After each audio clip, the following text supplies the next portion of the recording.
రాసిన పత్రిక 1వ అధ్యాయం. మనందరికీ తెలిసిందే ఇది. 2వ వచనం నుంచి ఒకసారి చదువుదాం. నా సహోదరులారా, మీ విశ్వాసమునకు కలుగు పరీక్ష ఓర్పు పుట్టించుకొని ఎరిగి మీరు నానా విధమైన శోధనలో పడినప్పుడు అది మతదానమని ఎంచుకోండి. అంటే దీని గురించి మనం ధ్యానిద్దాం. సో ఇక్కడ ఏమంటున్నాడంటే, మీ విశ్వాసమునకు కలిగి పరీక్ష ఓర్పు పుట్టించిన ఎదిగి మీరు నానా విధమైన శోధనలు పడినప్పుడు అది మహదానమని ఎంచుకున్నది. మీరు సంపూర్ణులను అనునాంగులను ఏ విషయంలోనూ కొదువు లేని వారిని ఉన్నట్లు ఓర్పు తన క్రియను కొనసాగుతుంపనియడి. ఓకే, అక్కడి నుంచి మనం చూస్తే ఇంకా కొంచెం కిందకు వస్తే 12వ వచనం చదివితే, శోధన సహించేవాడు అతను శోధనకు నిలిచిన వాడి ప్రభు తనను ప్రేమించే వారికి వాగ్దానం చేసిన జీవకీరటం పొందాం. ఓకే, అయితే ఇది అంతా మనందరికీ తెలిసిన విషయం కాబట్టి నేను కొంచెం స్పీడ్గా చెప్పడానికి ట్రై చేస్తాను. సో ఇక్కడ ఏంటంటే పరీక్ష గురించి మాట్లాడుతున్నాను. విశ్వాసములకు కలుగు పరీక్ష. సో విశ్వాసం అంటే ఏంటి? విశ్వాసం అంటే ఏంటి మనకు ఆల్రెడీ తెలిసిందే.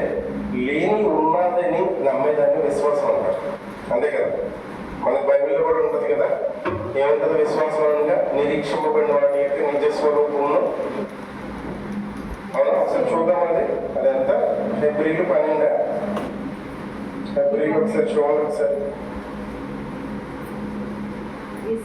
11వ అధ్యాయం 1వ వచనం చూడండి. ఫిబ్రవరిలో విశ్వాసం అన్నది నిరీక్షింపబడే వాటి యొక్క నిజస్వరూపమును అదృశ్యమైనవి ఉన్నందుకు రుజువునే ఉన్నది. అంటే దీని అర్థం ఏంటంటే, మనం దేనికోసం వెయిట్ చేస్తున్నాం. ఫర్ ఎగ్జాంపుల్, నేను వస్తానని చెప్పా, అప్పుడు మీరు ఏం చేస్తారు? నమ్ముతారు.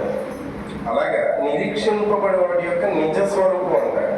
అలాగే అదృశ్యమైనవి అంటే మన కంటికి కనిపించవు కానీ ఉన్నాయి అనడానికి రుజువై ఉందంట, దాన్ని విశ్వాసం అంటారు. అయితే ఈ విశ్వాసానికి పరీక్ష కూడా ఉందండి. సో మనం అనుకోవచ్చు కదా, ఎందుకు దేవుడు మనకు పరీక్షలు పెడతాడు, ఎందుకు మనకి దేవుడు మన విశ్వాసం ఉంచుతున్నాం, ఆయన ఎందుకు దేవుడు పరీక్ష పెడుతున్నాడు? మనకి పరీక్షల గురించి బాగా అవగాహన ఉంది. ఎందుకంటే మన పిల్లలు చదువుతున్నారు, లేకపోతే మన పిల్లలు మన స్కూల్కి పంపుతున్నాం, లేదా మనం కొన్ని పరీక్షలు రాస్తున్నాం.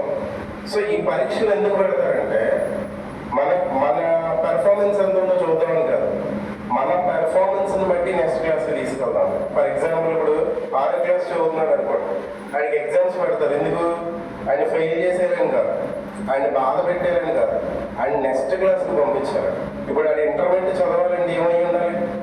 10th క్లాస్ పాస్ అవ్వాలి. అలాగే ఆయన ఇంజనీరింగ్ రావాలంటే ఏమవ్వాలి? ఇంటర్మీడియట్ పాస్ అవ్వాలి.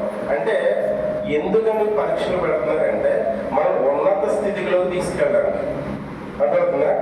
సో అంటే ఇక్కడ పరీక్షలు ఎందుకు పెడుతున్నారంటే, దేవుడు కూడా అదే మాట చెప్తున్నాడు. ఇక్కడ చూడండి ఒకసారి 2వ వచనంలో, యాకోబు రాసిన 1వ పత్రిక దాంట్లో 1వ అధ్యాయం 2వ వచనంలో, మీ విశ్వాసమునకు కలుగు పరీక్ష ఓర్పు పుట్టించిన ఎరిగి మీరు నానా విధమైన శోధనలో పడినప్పుడు అది మహదానందమని ఎంచుకున్నది. Is it possible? అంటే మీకు ఏదో కష్టం కలిగింది, ఆ కష్టంలో మీరు ఆనందించగలుగుతారా? ఒక్కసారి కనుక మనం బైబిల్లో చూస్తే మనకి ఏమనిపిస్తుంది అంటే, ఏదైనా కష్టం కలిగినప్పుడు వెంటనే దేవుడి మీద ఆధారపడతాం, లేకపోతే బాధపడతాం. ఓ పని చేసాం, దేవుడి కోసం ఓ పని చేసాం, సో అక్కడ మనం మెచ్చుకుంటే బాగుండు అనిపిస్తుంది. కానీ మెచ్చుకోలేదు సరిగా, తిట్టారనుకోండి, కొట్టారనుకోండి, అవమానించారనుకోండి, అప్పుడు ఏమనుకుంటాం? అయ్యయ్యో అనవసరంగా వెళ్ళాం, చెప్పకుండా ఉండాల్సింది, వెళ్ళకుండా ఉండాల్సింది అనిపిస్తుంది కదా. కానీ దేవుడు ఏమంటున్నాడు తెలుసా? ఆనందించండి అంటున్నాడు. అంటే మనకి శ్రమలు కలిగినప్పుడు ఏం చేయాలో తెలుసా? మనం ఆనందించాలి. ఎందుకంటే మీరు సంపూర్ణులు అంటే పర్ఫెక్ట్. సంపూర్ణులు అంటే అంతే కదా, సంపూర్ణులు అంటే పర్ఫెక్ట్. అనునాంగులను ఏ విషయంలోనూ కొదువు లేని వారై ఉండునట్లు. అంటే కొదువ అంటే ఏంటంటే లేకపోవడం. అంటే మనకి అన్నీ ఉండాలి అంటే మనం ఏం చేయాలో తెలుసా? ఓర్పు కలిగి ఉండాలి, పేషెన్స్ కలిగి ఉండాలి. ఓకే, నాకు ఒక పాట గుర్తొస్తుంది. ఆ పాట ఒకసారి పాడతాను. ఆ పాట ఒకసారి చూడండి. ఒకసారి ఈ పాట అందరికీ వచ్చి ఉండొచ్చు, పాత పాటే. ఓకేనా? విత్తనం విరగకపోతే ఫలించునా, కష్టాలే లేకపోతే కిరీటమే వచ్చునా. విత్తనం విరగకపోతే ఫలించునా.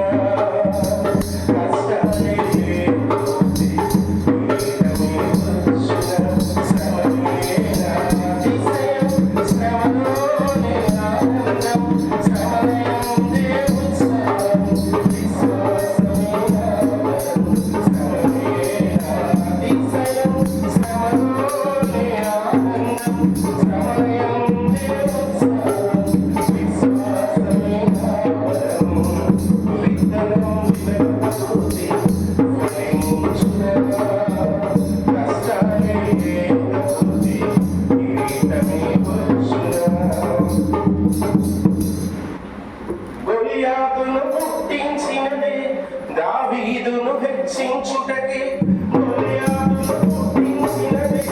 దావీదును హెచ్చించుటకి కిరీటం కావాలంటే గొల్యాతును కావాలా? కిరీటం కావాలంటే గొల్యాతును కావాలా? శ్రమలేనా అతిశయం, శ్రమలోనే ఆనందం, శ్రమయందే ఉత్సాహం, విశ్వాసమే కావడం. అదే సో ఈ పాట ఎందుకు పాడానంటే, సో మనకి ఈ స్టోరీ బాగా తెలుసు, చిన్నపిల్లలకి ఎక్కువ చెప్తా ఉంటాం, సండే స్కూల్లో చెప్తా ఉంటాం. సో దావీదు ఎంత ఉంటాడు, గొల్యాతు ఎంత ఉంటాడు. కానీ గొల్యాతుని దావీదు ఏం చేశాడంట? ఓడించాడు. అవును కదా? ఎలా ఓడించాడంట? శ్రమ వచ్చినప్పుడు ఓడించాడు. ఎవరిని చూసుకుని ఓడించాడంట? దేవుడిని చూసుకుని ఓడించాడు. మనకి కథ బాగా తెలుసు. అయితే మనం అప్లై చేసుకోవడం రాదు, అంతే ప్రాబ్లం.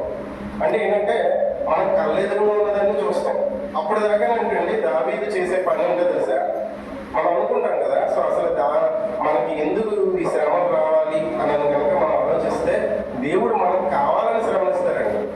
కావాలని ఒక అవకాశాన్ని ఇస్తాడండి. ఎందుకు ఇస్తాడో తెలుసా? మనల్ని పర్ఫెక్ట్ చేయడానికి, మనల్ని దీవించడానికి ఇస్తాడండి. మనం ఏమనుకుంటారంటే, దేవుడా కష్టాలన్నీ నాకేస్తావు, శ్రమలన్నీ నాకేస్తావు, అది ఆడేమో ప్రేరికులాడు, ఆడేమో ప్రార్థన చేయడు, వాళ్ళు ఇప్పుడు చచ్చికే రాడు, వాళ్ళు నమ్ముకోరు, ఆ కష్టాలే ఏమనుకుంటాం. నిజానికి శ్రమలు మనకి అతిశయం అంట, శ్రమంలోనే ఆనందం అంట. ఎందుకని అంటే కనుక ఒక మాట చెప్తే, ఇక్కడ దాకా ఆలోచిస్తే ఇలా పాడాను కదా, గొల్యాతును పుట్టించినది దావీదును హెచ్చించుటకి. గొల్యాతును పుట్టించినది దావీదును హెచ్చించుటకి. కిరీటం కావాలంటే గొల్యాతులు రావద్దా? కిరీటం కావాలంటే గొల్యాతులు రావద్దా? అంటే అక్కడ కనుక మనం ఆలోచిస్తే దావీదు స్టోరీ అంటే తెలుసా? చెప్పమంటారా? దావీదు అంటే గొర్రెలు కాసుకునేవాడు అంటే, అదే మా అన్న వాళ్ళు సైన్యంలో పనిచేస్తున్నారు, వాళ్ళకి తీసుకెళ్ళి టిఫిన్లు, వాళ్ళకి తీసుకెళ్ళి ద్రాక్షరసం, వాళ్ళకి తీసుకెళ్ళి ఇది నువ్వు ఏంటనుకున్నావు, మీ అమ్మలో ఎంత ఉంటారనుకున్నావు, మీ అమ్మలో సైన్యం అంతే కదండి. ఇప్పుడు మనకి ఆర్మీలో రావాలంటే ఎంత ఉండాలి హైట్, వాళ్ళు ఎంత కిలోమీటర్స్ ఎంత సేపులో ఎంత దూరం పరిగెట్టాలని ఉంటుంది. అంటే ఆషామాషి పర్సన్స్ ని తీసుకోరు, కొన్ని టెస్టులు పెట్టి కొన్ని పరీక్షలు చేసి వాళ్ళని ఆర్మీలో సెలెక్ట్ చేసుకుంటారు. ఎవరికి పడితే వాళ్ళకి ఆర్మీలో జాబ్ రాదు, ఎవరికి పడితే వాళ్ళకి పోలీస్ జాబ్ రాదు. అవును కదా? అలాంటి వాళ్ళు అంటే అమ్మలు, దావీదు అమ్మలు. కానీ దావీదు ఏం చేసేవాడంట? గొర్రెలు కాసుకునేవాడంట. సో గొర్రెలు కాసుకునే వాళ్ళు ఉపయోగిస్తారా సైన్యంలో? అంటే మనం కూడా అంతే ఆలోచించండి ఒకసారి. సెంట్రల్ గవర్నమెంట్ వాళ్ళకి మనం వాల్యూ ఇప్పిస్తామా? గవర్నమెంట్ వాళ్ళకి వాల్యూ ఇప్పిస్తామా? రోడ్డు మీద ఏదో చిన్న చిన్న పనులు, ఏదో గేదెలు కాసుకునే వాళ్ళకి, పశువులు కాసుకునే వాళ్ళకి వాల్యూ ఇప్పిస్తామా? ఆలోచించండి ఒకసారి. అంతే కదా? వాళ్ళు అంటే అయ్యి బాబు ఏంటనుకున్నా రాజుగారి దగ్గర పనిచేస్తాడు, అంతే కదా? సైన్యంలో ఏమైనా తేడా వస్తే, ఇప్పుడు ఏమన్నా పోలీసులతో ఎవరు గొడవ పడడం మీకు తెలుసో తెలియదు. చాలా మీరేమో నాకు తెలియదు, నేను పడను, నాకు భయం. పోలీసులు ఎక్కడ కనబడితే బండి తిప్పేస్తాను. ఎందుకైనా మంచి, వాళ్ళు ఎందుకు నుంచున్నారో తెలియదు దేవుడు. అలా అంటే అదొక భయం, అదొక వాల్యూ. కానీ దావీదు ఏం చేసేవాడంట? గొర్రెలు కాసుకునేవాడంట. అయితే గొల్యాతు వచ్చేటప్పటికి వాళ్ళందరూ చూసి భయపడి పారిపోతున్నారంట. ఇదంతా మనకు తెలిసిన విషయం. అయితే ఎందుకు దేవుడు గొల్యాతును రప్పించాడు? ఒక్కసారి ఆలోచించండి. గొల్యాతుని ఎందుకు పుట్టించాడు తెలుసా? దావీదుని హెచ్చించడానికి. అంటే గొల్యాతే రాకపోతే అసలు దావీదు రాజునే పర్సన్ అనే మనకి ఆ ప్రస్తావన రాకపోతున్నాం. దావీదుని రాజు చెయ్యాలి అన్న ఆలోచన రావడానికి కారణం ఏంటో తెలుసా? గొల్యాతే. ఒకవేళ గొల్యాతు లేకపోతే దావీదు ఏం చేసేవాడు? మనం మామూలుగా చదువుకునేవాడు. అంటే దావీదు మామూలుగా గొర్రెలు కాసుకునేవాడు అని చెప్పి చదువుకునేవాడు మహా అయితే. అంటే మనకు వచ్చిన కష్టం దేవుడు మనకి ఎందుకు ఇస్తున్నాడు తెలుసా? మనం కష్టపడడానికి కాదు. మనం అనుకుంటున్నాం ఓర్పు పుట్టించడానికి కాదు. మన పిల్లలు ఉంటారు, మన పిల్లలు చిన్న చిన్న పిల్లలు ఉంటారు కదా. నాకు వచ్చిన ప్రశ్న ఏంటంటే, పిల్లలు నాకు అన్నం పెట్టమ్మా అంటేనే పెడతారా? నాకు బట్టలు కొట్టమ్మా కొనమ్మా అంటేనే పెడతారా? చిన్న చిన్న పిల్లలు ఉంటారు కదా, వాళ్ళకి నాకు ఆ క్లాస్ నుంచి చెప్పడం కూడా రాదు. లేకపోతే నేను ఫంక్షన్ వెళ్తున్నాను కదా, మంచి బట్టలు కొనుక్కోవాలి అని చెప్పి వాళ్ళు అడగకపోయినా, తల్లిదండ్రులకి లేకపోయినా వాళ్ళు కొంటే మనకి దేవుడు ఎందుకు ఇవ్వడం? సర్వం మీద అధికారం మనకి దేవుడు ఇచ్చాడు కదా. అవును కదా? మన మన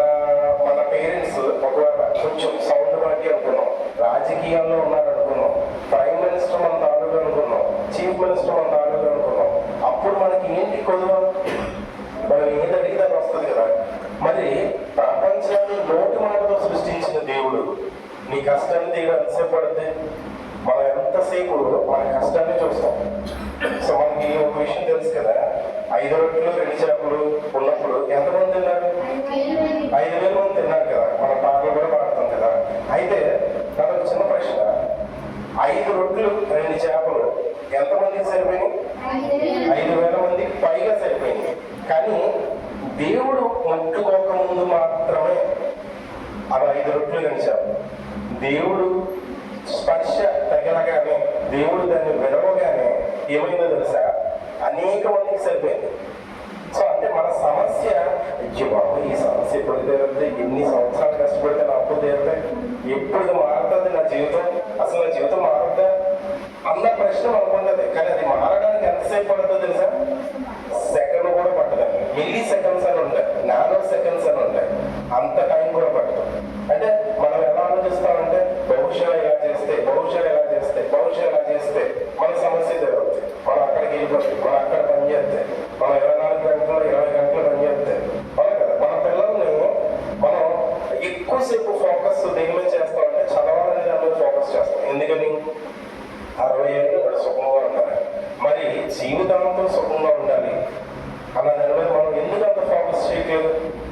ఒక్కసారి ఆలోచించండి. ఇక్కడ దేవుడు మనకి శ్రమ ఎందుకు ఇస్తున్నాడు తెలుసా? మనం హెచ్చించడానికి, మనం దీవించడానికి, మనం రక్షించడానికి ఇస్తున్నాడు. ఇంకొక మాట చెప్పి నేను ముగించేస్తాను, ఎక్కువసేపు టైం తీసుకోవడం. సో యోసేపు గురించి మనందరికీ తెలిసిందే. యోసేపుకి ఎవరైనా కష్టాన్ని భవిష్యత్తు ఎవరికి ఉండవే. ఎందుకంటే యోసేపు చిన్నప్పుడు వాళ్ళ అమ్మ చచ్చిపోయింది. ఉన్న సర్లే పాప వాళ్ళ అమ్మ చచ్చిపోయింది సర్లే అని చెప్పి కొంచెం ప్రేమగా చూస్తుంటే సహోదరులందరికీ ఈర్ష, ఏంటి ఈడి మీదే ప్రేమ, ఏంటి ఈడంతే ఎక్కువ, వీడిని తప్పు చేసి చూడాలి అంటే సహోదరులు ప్రేమ లేదు, తను మాట్లాడాలంటే మనసుకి మాట్లాడడానికి ఏమీ లేదు.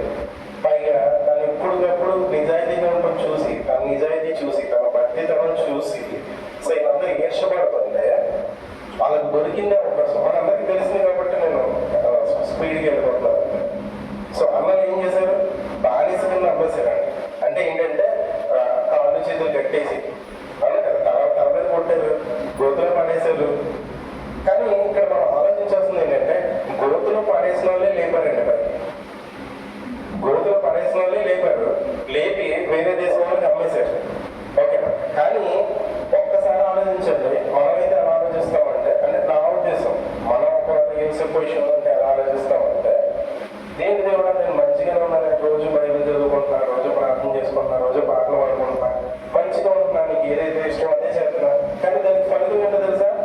దాన్ని బానిసం చేసి, సరే బానిసం చేస్తావు పర్లేదు, పని ఉంది అనుకుంటున్నాను. యాక్చువల్గా తన ఓనరు అంతే కదండి. యాకోబుకున్నంత ఆస్తి ఎవరికి లేదు, తన కింద పనిపించుకున్నాడు. కానీ ఇప్పుడు తన పనులు అయిపోయాడు, బానిస అయిపోయాడు. అతను ఒక ఇంట్లో పని చేస్తుండే, నిజాయితీగా ఉండే, ఒక ఆవిడ బలవంతం చేస్తే అక్కడ కూడా తన లొంగిపోకుండా అమ్మ దేవుడు నన్ను చూస్తాడు, ఇక్కడి నుంచి నేను పారిపోవాలని చెప్పి పారిపోతే దేవుడు ఇచ్చిన బహుమానం ఏంటో తెలుసా? జైలు. జైలు అంటే మనందరికీ తెలిసింది కదా. అందులో జైలుకి వెళ్ళొచ్చాడంటే ఆ 2 రోజులు కూర్చోండి అంటావా, చేదరించుకుంటాం, చిచ్చి అది జైలుకి వెళ్ళాడు అన్నట్టు చూస్తాం, అంతే కదా. అంటే సాతాను ఎంత ముద్ర వేస్తున్నాడంటే మీకు ఒకసారి try to imagine what I say. నేను ఏం చెప్తాను కాస్త ఊహించుకోండి. ఇదేంటి నేను ఒక్కొక్క స్టెప్ ఎక్కుతున్నాను కదా అనుకుంటే, రోజు ప్రార్థన చేస్తే ఏమవ్వాలి? తన జీతం పెరగాలి, తన పొజిషన్ పెరగాలి. కానీ ఏమవుతుంది తెలుసండి, రోజు రోజుకు పడిపోతుంది. అంటే సాతాను చెప్తానంటే, అదే నువ్వు ప్రార్థన చేసుకుంటావు కదా, ప్రార్థన చేసుకుంటూ ఏంటి ఉపయోగం? నీకు తీసుకెళ్ళి దేవుడు, నీ దేవుడు జైల్లో ఇస్తాడు. నీ దేవుడు ఉంటే నేను జైల్లో ఇవ్వకుండా కాపాడాలిగా, అవును కదా. అందుకో ఈడు మొత్తం జైలు వేసాడంటే మీరు అర్థం ఏంటంటే ముందు జడ్జిమెంట్ జరుగుతుంది. వీడు ఏం చేశాడు, ఎదుగుండా ఇలా చేశాడు, ఇలా చేశాడు అన్నప్పుడు మనమే అనుకుంటే ప్రభావ నేను ఏమైనా నిర్దోషం అయిపోవాలి, నాకు సాక్ష్యం మంచిగా వచ్చేయాలి అని అనుకుంటాడు. కానీ ఇతను తప్పు చేయలేదు, దేవుడు వైపు నిలబడ్డాడు. కానీ ప్రతిఫలం ఏంటో తెలుసా? శిక్ష. జైల్లో ఉన్నప్పుడు మీరు ఒక్క మాట చదివితే మనకి బైబిల్ ఎవరి దగ్గర కనిపించిన ఒక విచిత్రమైన లక్షణం ఒకటి కనబడి చేసేది దగ్గర, అదేంటంటే యెహోవా తోడుగా ఉండడం. చెరసల్లో పడినాం, యెహోవా తోడుగా ఉండడం. బానిసగా అమ్మబడినాం, యెహోవా తోడుగా ఉండడం. ప్రతి చోట యెహోవా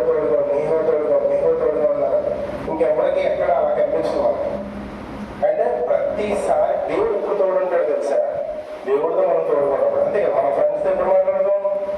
మనకు చాలా మంది ఫ్రెండ్స్ ఉంటారు. నీ క్లోజ్ ఫ్రెండ్ ఎవరు అంటే 2 పేర్లు చెప్తాం, లేదా 3 పేర్లు చెప్తాం గట్టిగా. వాళ్ళ పేర్లు ఎందుకు చెప్తాం? మనకి 20 మంది తెలుసు, 60 మంది తెలుసు చదువుకున్నప్పుడు.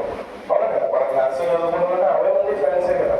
కానీ నీ ఫ్రెండ్ ఎవరు అంటే ఇప్పుడు బహుశా ఇంటర్మీడియట్ చదివినా, డిగ్రీ చదివినా, ఇంజనీరింగ్ చదివినా వాడికి ఎంతమంది ఫ్రెండ్స్ ఉంటారు? అది నీ బెస్ట్ ఫ్రెండ్ ఎవరు అంటే ఒక్కడి మీద చెప్తాం. ఎందుకని? ఆడు మాత్రం మనతో ఎక్కువ మాట్లాడతారు, ఆడు మాత్రం మనతో షేర్ చేసుకోండి. అలాగే ఇక్కడ కూడా దేవుడితో ఎక్కువగా ఉండేవాడు యోసేపు.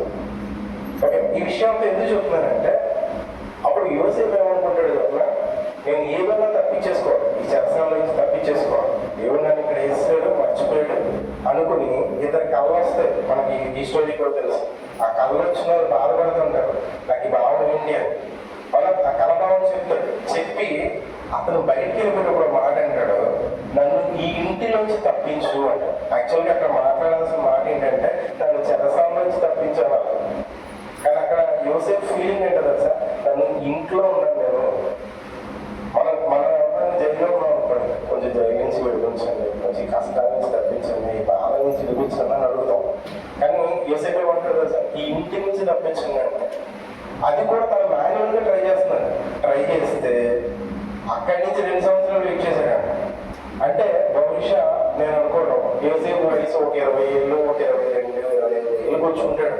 అంటే అమ్మేసి పెట్టినప్పుడేమో 17 ఏళ్ళు, 2 ఏళ్ళు పనిచేసి ఉంటాడు, 2 ఏళ్ళు జైల్లో ఉన్నాడు.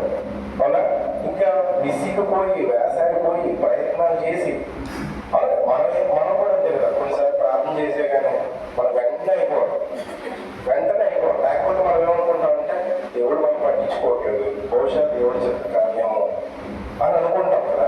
కానీ దేవుడు ప్లాన్ వేరు, మన ప్లాన్ వేరు. మన ప్లాన్ ఏంటో తెలుసా, యోసేపు లాగే ఆలోచిస్తాం. యోసేపు కూడా ఏమనుకుంటాడు, నేను వీడికి హెల్ప్ చేశాను, వీడు బయటికి వెళ్తాడు, వీడికి పొలం కూడా ఉంది, రాజుగారి దగ్గర ఉంటాడు, రాజుగారు మాట చెప్తే నా పని అయిపోతుంది.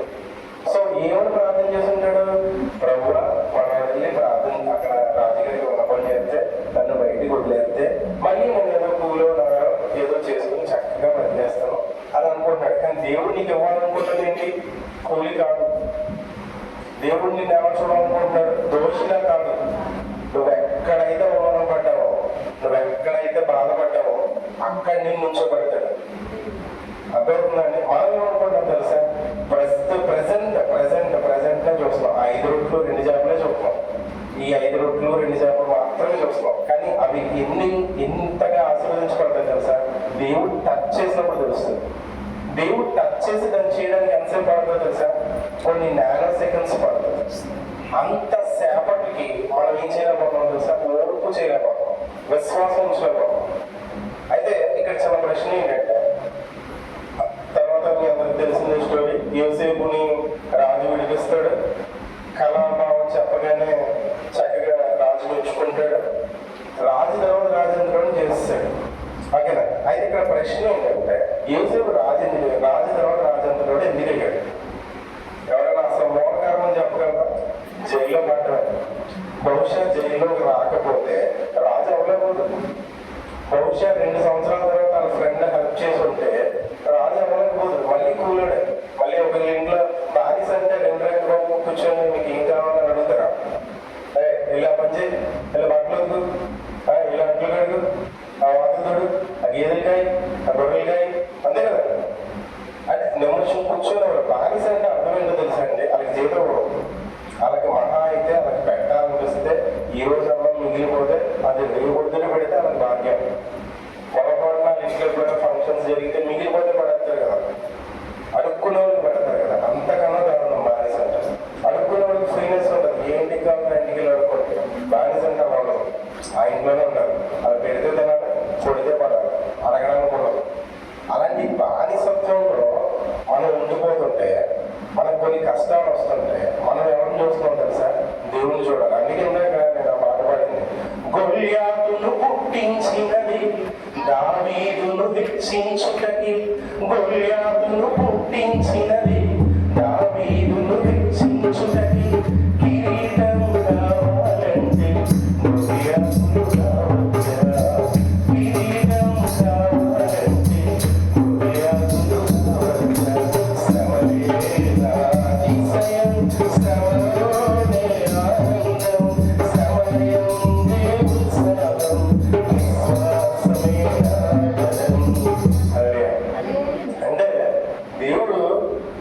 గొలియాతుని ఎప్పుడు పుట్టించుంటాడు, దావీదుని ఇప్పుడు పుట్టించుంటాడు. ఒక్కసారి ఆలోచించండి.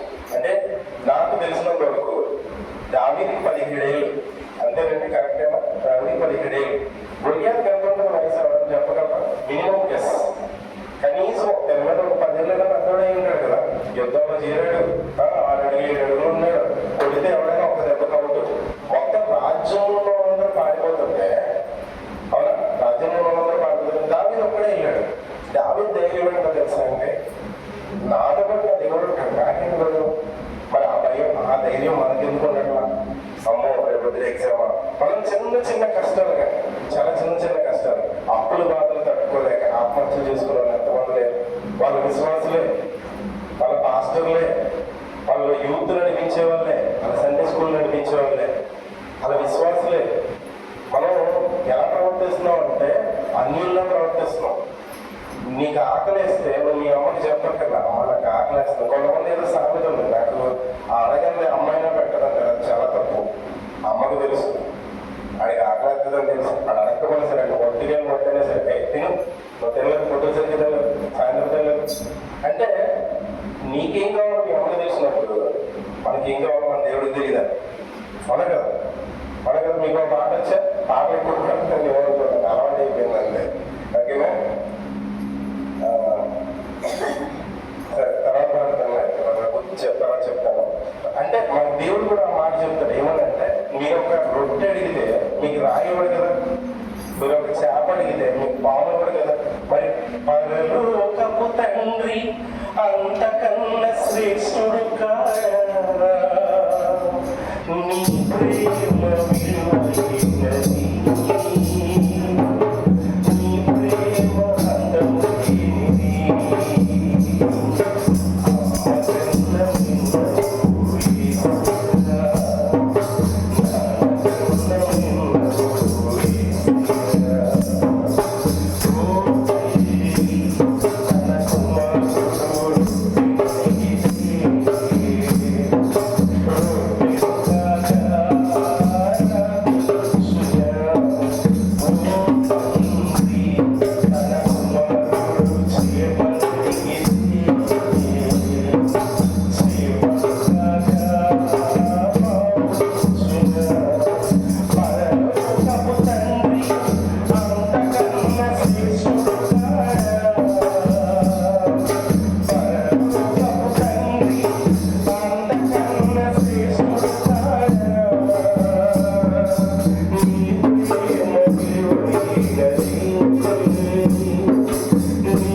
దేవుడు కూడా ఏంటంటే మనం రాళ్ళు ఎదుర్కొంటుంటే ఆపుతాడు. కొంతమంది పెళ్లి సంబంధాలు చూస్తారు, పెళ్లి సెట్ అవ్వదు, అయ్యి నాకు కావట్లేదు, ఇంకెప్పుడు కావాలి, ఇంక నా జీవితంలో అవ్వదు, నా పిల్లలు కొట్టట్లేదు, ఇంకెప్పుడు కావాలి, నా భర్త మారదు, నా భార్య మారదు, నా ఇల్లు మారదు, నా జీవితం మారదు, నా జీవితం మారదు. ఎందుకు మారట్లేదు తెలుసా? దేవుడు కొట్టిద్దాం అనుకున్నాడండి. You please wait some time. అర్థమవుతుందండి? మనం ఆగాలి. అదే చెప్తున్నాడు, మీ ఓర్పు ఇక్కడ అంటాడు చూడండి, మీరు సంపూర్ణులు అనురాధులు ఏ విషయంలో పొదువు లేదు అనే ఉండాలంటే ఏముండాలంట? ఓర్పు దాని పని చేసుకోవాలండి. అంటే దేవునికి ఇవ్వట్లేదంటే అర్థం ఏంటో తెలుసా? కొంతమంది ఒక జాబ్ ట్రై చేస్తారు, 10,000 జాబ్కి ట్రై చేస్తారు, రాదు. 20,000 జాబ్కి ట్రై చేస్తారు, రాదు. సరే ఏది కాదు, నేను 5,000 జాబ్కి ట్రై చేస్తాను, రాదు. ఎందుకని రాదో తెలుసా? దేవునికి 50,000 చేద్దాం అనుకుంటే నువ్వెందుకు రాదుతో టైం వేస్ట్ చేస్తున్నావు? దేవునికి వజ్రం ఇద్దాం అనుకుంటుంటే నువ్వేమో ఆ పనికిరాని రోడ్డు మీద తీగలను పట్టుకుని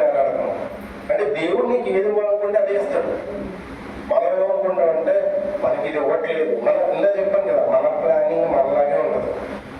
కానీ ఇంకొక మాట చెప్పిన, ఒక చిన్న క్వశ్చన్ ఇందాక చెప్పిన దాంట్లో 5 రొట్టెలు 2 చేపలు ఉన్నాయి కదా, అక్కడికి ఎంతమంది ఉంటారు? 5,000 మంది ఉన్నారు కదా. యేసుప్రభు ఒక క్వశ్చన్ అడిగాడు, ఏమని? మీ దగ్గర ఏమన్నా ఉందా అని. ఓకేనా? నిజంగా వాళ్ళ ఎవరి దగ్గర ఏం లేదా? మీరు ఆలోచించండి. మన ఎక్కడికో ఊరిలో, ఓకేనా, మనం ఏం పట్టుకెళ్తాం వెళ్ళిపోతాం, మనం తినం, మనతో పాటు మన పిల్లలు ఉంటారు కదా, అయ్యో వీడికి మధ్యాహ్నం అయితే మనం చర్చకు వచ్చిన బిస్కెట్ ప్యాకెట్ కొనుక్కోతాం. ఎందుకని? అది ఆగలేకపోతేమో అది కుదురు కూర్చుంటాడు. మరి యేసుప్రభు దగ్గరకు వచ్చి ఇంచుమించుగా 3 రోజులు, వాళ్ళకి తెలుసు, బయలుదేరేటప్పుడు తెలుసు ఎక్కువసేపు ఉంటామని తెలుసు.